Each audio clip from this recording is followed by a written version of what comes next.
Hi students, welcome to today's session. Today we'll discuss a little bit on cell membranes.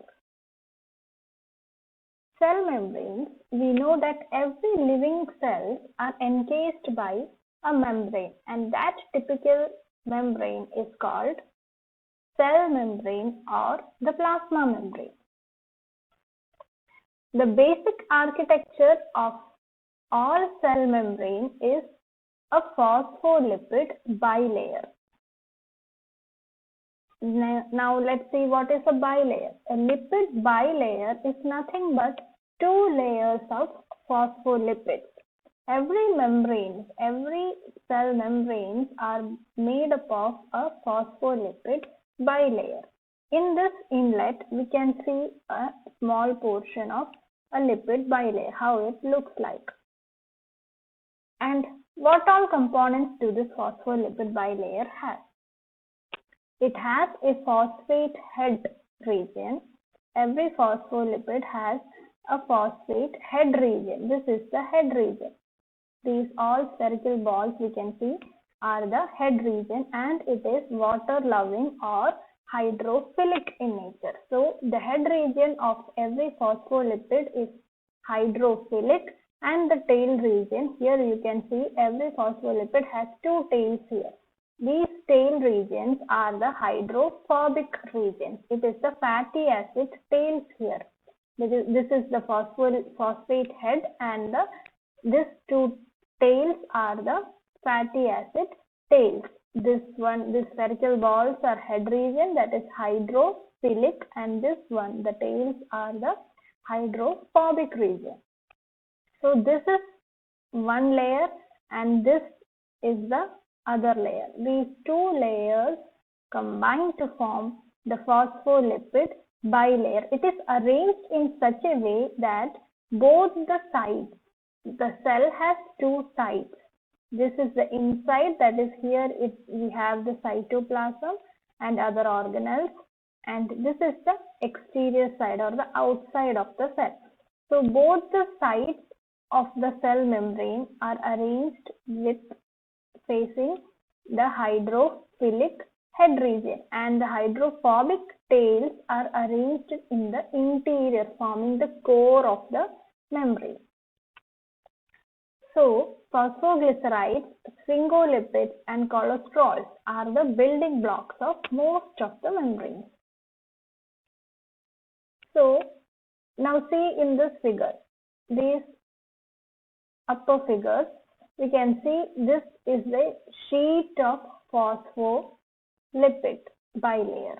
This sheet of phospholipid bilayer encircles and encovers a cell component.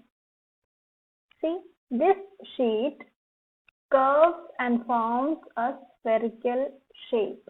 That is, it covers this sheet covers the whole of the interior of the cell, and all the cytoplasm and cell organelles are seen inside this coverage. This sheet covers the cell components. Okay, so this is the cell membrane of this cell.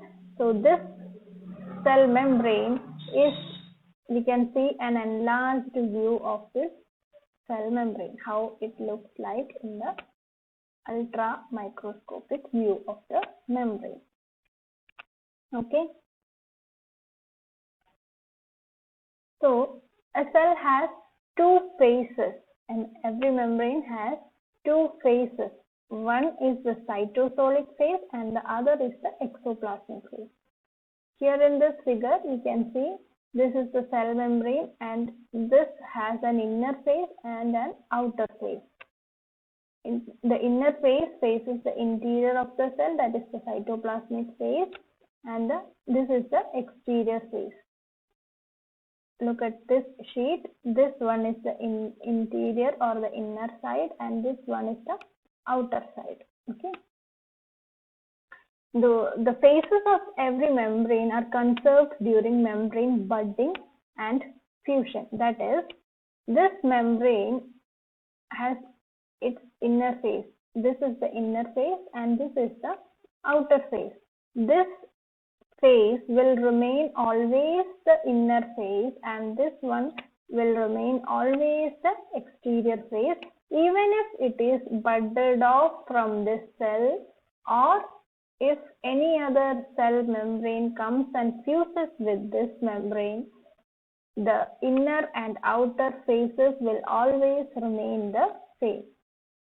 It is conserved. So now let's see the structure of a cell membrane. Plasma membranes are having a fluid mosaic model. In 1972, Singer and G.J. Nicholson revised the model which was proposed in the earlier years by Daniel Davidson, and they proposed a new model that the globular proteins are inserted into the lipid bilayer with their non-polar segments in contact with the non-polar interior of the bilayer and their polar portions protruding out from the membrane surface. And this model is called the fluid mosaic model, as it forms a mosaic of proteins which float in the fluid lipid bilayer like boats on a pond. So this is an explanation of, or this is the visualization of a fluid mosaic model. Here it is a sheet of membrane, phospholipid membrane. So according to fluid mosaic model, membrane is a bilayer, phospholipid bilayer. This is one layer, this is another layer. You can see this layer of phospholipids here, and likewise we have another layer in the lower ends also. So it is made up of phospholipid bilayer. Every phospholipid has as I already mentioned, it has a polar head and a non-polar tail region. And several other proteins are interacting in this fluid mosaic model, or in this fluid phospholipid bilayer, and we can categorize it into 2 or 3 classes. Here we can see this is a cell membrane and this is the cytoplasmic phase and this is the exoplasmic phase. Here we have the cytoplasm and all other cell organelles. So this is the cytoplasmic phase and this is the exterior face of the cell, and this is the exoplasm therefore. And we can see several other proteins are marked here with different colors. We can name it, or we can categorize it into different headings. First, look at this protein. It is called lipid anchored protein. So one category of protein which are present in the plasma membrane or the phospholipid bilayer are the lipid anchored protein. Here this protein, this purple colored protein, is anchored to the membrane, is attached to the membrane using a lipid molecule. So this lipid is immersed into the membrane for attachment, and it fixes this protein in the membrane. So as this protein is anchored by a lipid, it is called lipid anchored protein. And this is another class of protein. It is called integral membrane proteins. Integral membrane proteins are those proteins which span the membrane, across the membrane. It starts from here, outer or the exoplasm.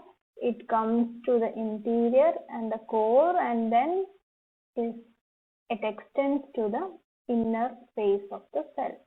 So it spans through the entire cell membrane. It starts from the exterior and extends up to the interior of the cell.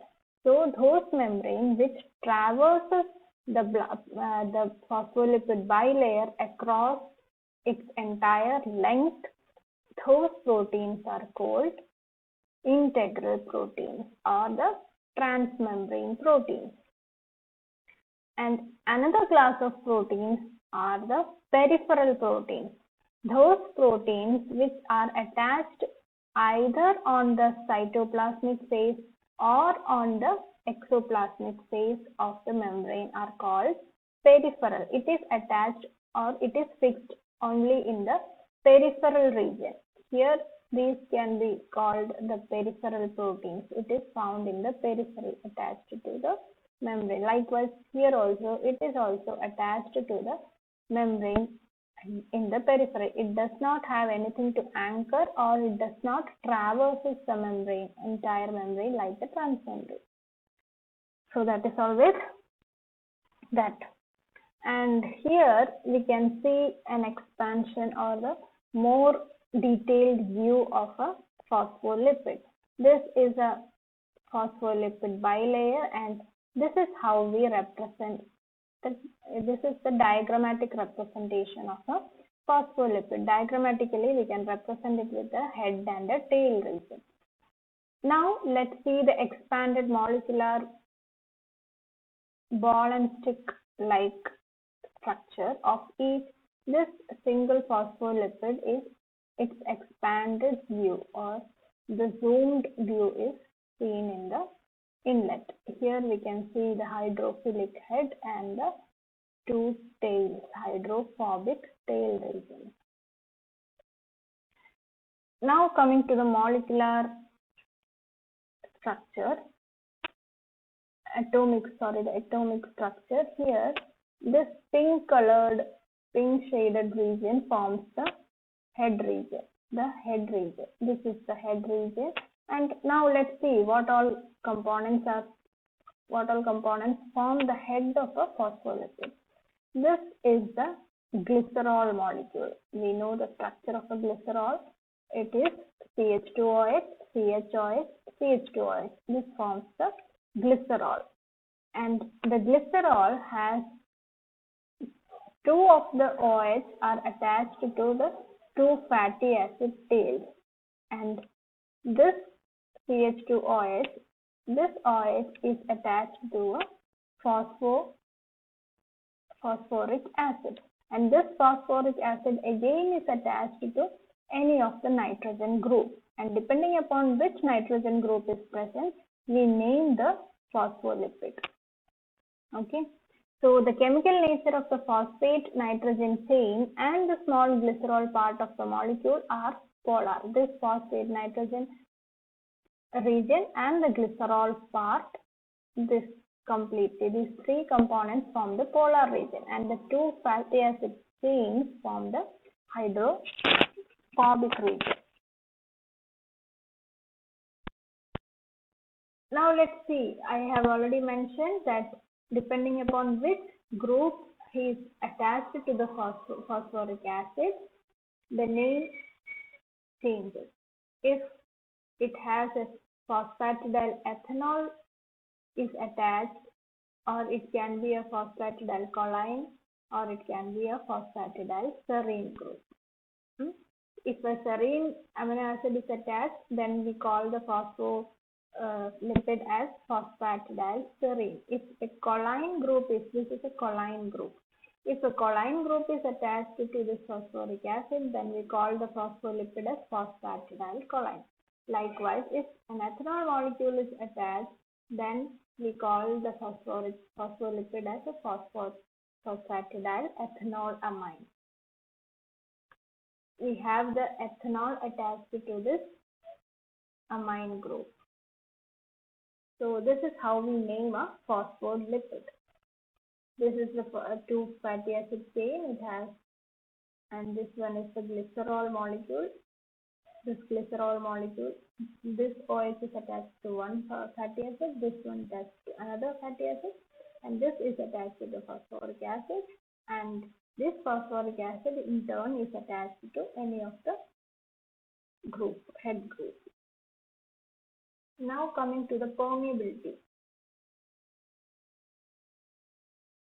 Gases are easily permeable.